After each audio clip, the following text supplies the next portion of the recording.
My name is Tara Wells, and the autoimmune disorder that I chose for topic 6 is EGE, Eosinophilic Gastroenteritis. The reason why this is important to me is because my daughter has EGE and had to do her 4th colonoscopy and endoscopy this last week. What's crazy about this is her 14-year-old brother, who's also my son, he has asthma, so eosinophilic asthma. So I was able to do some research and figure out that he needed his eosinophils tested in order to see if he had asthma, given that she has EGE. So they're all really tied together genetically, but no one's really ever been able to explain why.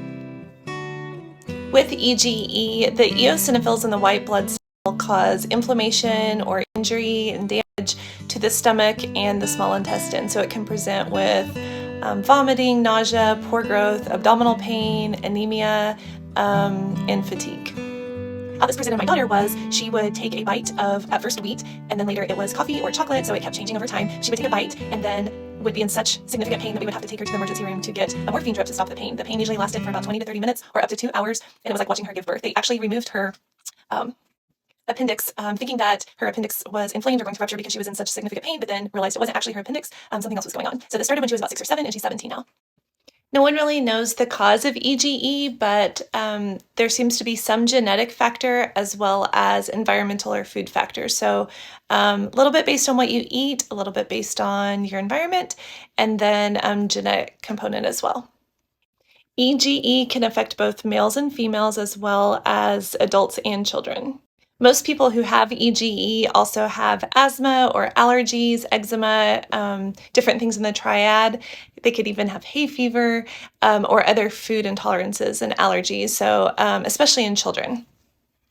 EGE is diagnosed with an upper endoscopy, as well as blood work, allergy testing, and biopsies of the large intestine. EGE is not considered life-threatening, but it can significantly affect the quality of life for the patient.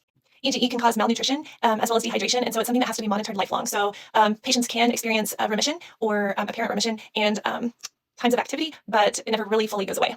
If left untreated, EGE can cause malabsorption, ulcers, anemia, and poor growth.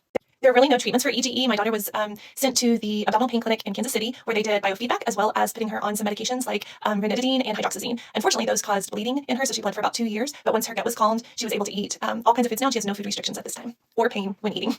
There's very little research being done or clinical studies. I did find one clinical study that is the data and sample collection to elucidate the mechanisms of eosinophilic disorders, and it's for ages 11 and up. And so because there's so much unknown about these disorders, it's hard to find families or individuals that are able to contribute because it's so rare. It's believed that 8.4 out of 100,000 people have EGE, eosinophilic gastroenteritis. With my son's asthma, we were able to give him a shot once a month of Xolair, and it has taken him off all of his inhalers, and he's now able to breathe and not have pneumonia multiple times a year and is in good health as well. So both of them are